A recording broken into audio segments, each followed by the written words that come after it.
Hi, welcome back to Family and Fit, where we talk fitness and how to integrate it in your busy lifestyle. So today, I want to kind of update you guys on my diet. So I've been dieting for about a month. I got 3 more days until I do my transformation video, if you include today. So today's Wednesday, dieting Thursday and Friday. Saturday morning, I'll do my transformation video. So I just kind of wanted to give you guys really the experience of like how I'm feeling right now. And right now is the best time to do it because I'm feeling it the most. Like as time goes on, you'll kind of forget how you feel. And what I'll do is I'll do an update for Thursday and Friday as well, just to see how things progress. Because one thing I'm really starting to notice is that my body's starting to feel very, very dry. This week I really started cutting down as hard as I've cut this whole entire time. Those of you who have been following along, you already know that I am dieting Monday. I was dieting Monday through Thursday and or Friday, depending on how my Monday through Thursday was. I had a caloric amount that I was trying to hit, and then if I went over that a little bit, I didn't care too much, but then I would drag my diet out till Friday. But if I did optimally well Monday through Thursday, then Friday, Saturday, and Sunday, I wouldn't worry about it too much. Also, I would fast Monday through Friday, regardless whether I did well or not with the diet. I would still intermittent fast till 3 o'clock in the afternoon, and then I would come home and I'd pretty much eat how I wanted to. Well, this week I've kind of changed things up. I lowered my calories down to 1,200, which I believe I said that I was eating 500 calories the other days, which that was my goal. And as I mentioned in those videos, I was not necessarily thinking I would even hit 500 calories per day. It was just like my number to set like a yellow flag to say, hey, watch out. Then I hit 1,000 calories and like, whoa, orange flag, time to really slow down. So that way I wouldn't go above like maybe 1,500 calories or so. But in all reality, some of those days I may have probably went over. I still wasn't tracking. I was just dieting and knowing I was eating less, because I got to the point where I was essentially clean bulking, or not clean bulking, lean. I was lean bulking, and I could see by the amount of fat that I was gaining over time that I was taking in the right amount of calories to do a lean bulk. And so therefore I kind of knew what I could cut out of my diet to then start cutting. So I didn't really numerically track too much of my foods during that first month. And this is actually going on to, this is the 4th week of my transformation video for last month. So when I hit Saturday, that'll be a total of 1 month for the 1 month transformation. I was also dieting 2 weeks prior to that, but it was also the me just intuitively cutting. And I just kind of wanted to do that a little bit earlier. That way I could kind of lose a little bit more fat without going too hard on my body. And so now I've gotten to the point where I got 1 more week for my transformation video, and I want to make it as epic as I can for you guys. So I'm cutting really hard. And yeah, so back to, I just want to go get into what am I feeling right now. So right now I'm really starting to notice that I'm feeling dry. My joints are starting to get a little bit achy. I can actually like almost feel my muscle fibers as far as like when I'm working out really hard, and then it's like almost like squeaky type of feeling, like rubbing 2 like balloons together or whatever. I kind of get that feeling in my muscle fibers, and it's really weird feeling. It's not like I'm exaggerating what I'm feeling a little bit, but I could assume that Thursday and Friday are going to get worse.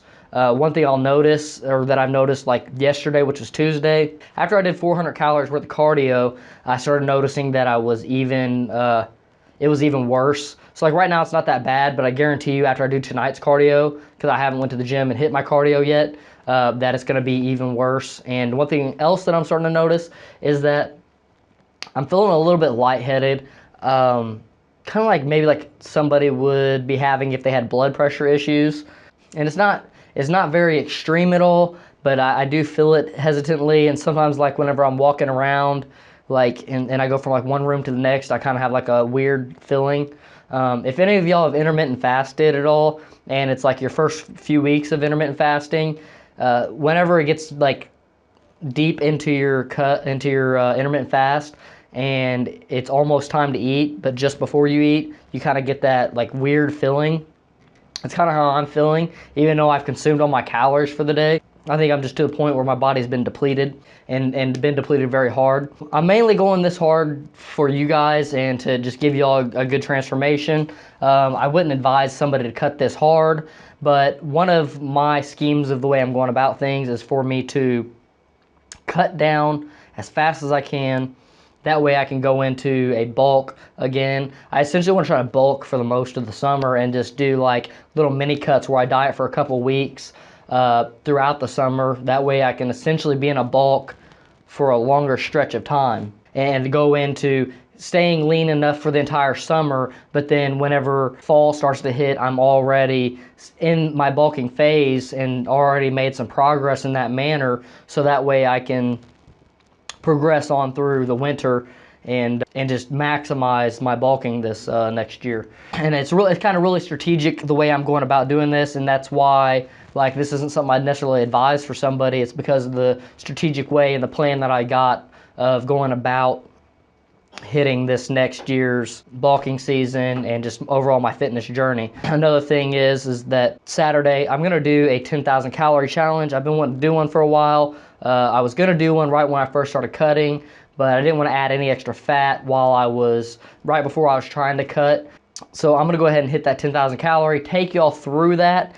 And another thing another reason why I'm trying to do the 10,000 calorie challenge after this hardcore diet right here for this 1 week is because I want to see the body's reaction to the calories. I want to see if by consuming 10,000 calories, if my body feels replenished like the next week or two, and as I carry out my diet for the next couple weeks or month. And also like of those 10,000 calories, how much of it actually gets stored as fat and as actual weight.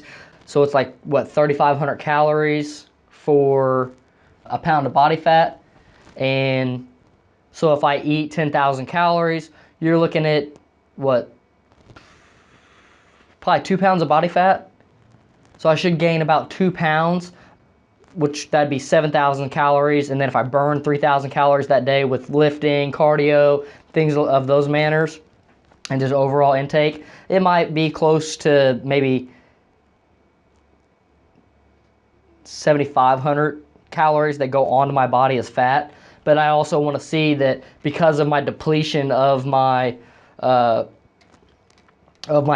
if some of those calories don't just like go out the window for replenishment's sake, because I highly believe that it won't all store as fat. My body has catching up to do, and so therefore it may burn an extra 3,500 calories on trying to replenish nutrients in the body and trying to replenish blood glycogen and just overall just refuel my body internally and throughout its entire system. I do know that the body can only consume so many calories per day and utilize so many calories per day, so that it will definitely store some of it as fat. Like there's no way around that. It's kind of an experiment that I have to do with myself and that I want to do with myself. That's something that I'll probably do differently than most people, because you know, a lot of people don't think about experimenting with their own body until they've already reached a high expertise and a higher level of fitness. So say for instance, maybe somebody who's in their genetic potential or at their genetic potential, you know, roughly within that range, where you get to the point where you're only gaining like, you know, 2 to 5 pounds of muscle per year. That's what I kind of consider your genetic potential, because even though 2 to 5 pounds of muscle is quite a bit, and even as you progress even further than that, maybe like 3 to 5 years after that, and you're looking at only maybe gaining 2 pounds of muscle, 3 pounds of muscle at most, people are not really testing their bodies and testing different dieting methods and this and that up until that point. So these are things that I want to try and do as somebody who's not quite reached that potential and not quite. I'm far from what I consider my genetic potential. I hope these videos don't get too repetitive over the next couple days, because I have a feeling that they're going to be quite similar to each other, kind of just going through everything. Maybe I won't repeat some of the same stuff. I'll just try to direct people maybe towards this video. But I like to kind of repeat myself a little bit for new viewers who are not watching, have not watched the channel yet. And yeah, so we'll see how the rest of this diet goes for the next couple days, how the cardio goes for tonight, and I'll check back in tomorrow. Hopefully I'll get the videos posted every single day and get my transformation video up on the same day. It's highly likely though I'm not going to get the transformation video up until Sunday because I'm shooting my transformation video Saturday, and then I'm also turning around and shooting my 10,000 calorie challenge on Saturday. So there's going to be a lot going on Saturday. Plus, those of you know, got the kids and all that, and got the family to take care of. So I have that aspect of my life that I have to, you know, maintain and you know, yeah. So guys, thank you all for watching. Give this video a thumbs up if you feel like it's helpful for you. Let me know if there's anything else that, let me know if you have any other questions pertaining to my diet that I'm going through, any other questions that may help you with your dieting and may help you with your journey. And maybe if you've kind of experienced some of these things as you've dieted and whatnot. By the way, the progression physically, starting to look lean. I feel like I'm actually looking leaner and better than I've ever looked. Starting to get some veins popping through. Not a lot, but like 1 or 2 here and there. And overall, in that aspect, I'm feeling great on the appearance. I'm probably not going to get as far as I'd like to for this transformation. I'd like for it to have been more epic. But the first 3 weeks were a lot more laxed. I didn't really struggle too hard with it. I may have been in a 500 calorie deficit, something like that. Like I said, I wasn't tracking too hard, and I was a lot more lenient. Also, I don't want to leave this out, is that Saturday and Sunday were like refeed days where I would hit maintenance and maybe even potentially in a slight surplus. So definitely take that into account, that I was able to refeed and eat how I wanted to on the weekends, and pretty much did not track at all, nor did I care. I just try to mentally think like, don't eat too much because you are in the middle of a diet. So once again, give this video a thumbs up if it helped. Put your questions down below if you got any. Surely you do. There's always questions to be asked. There's no such thing as a dumb question, just inexperience and ignorance. And there's nothing wrong with being ignorant. Everybody's ignorant until they learn. So I'll catch y'all on the next one.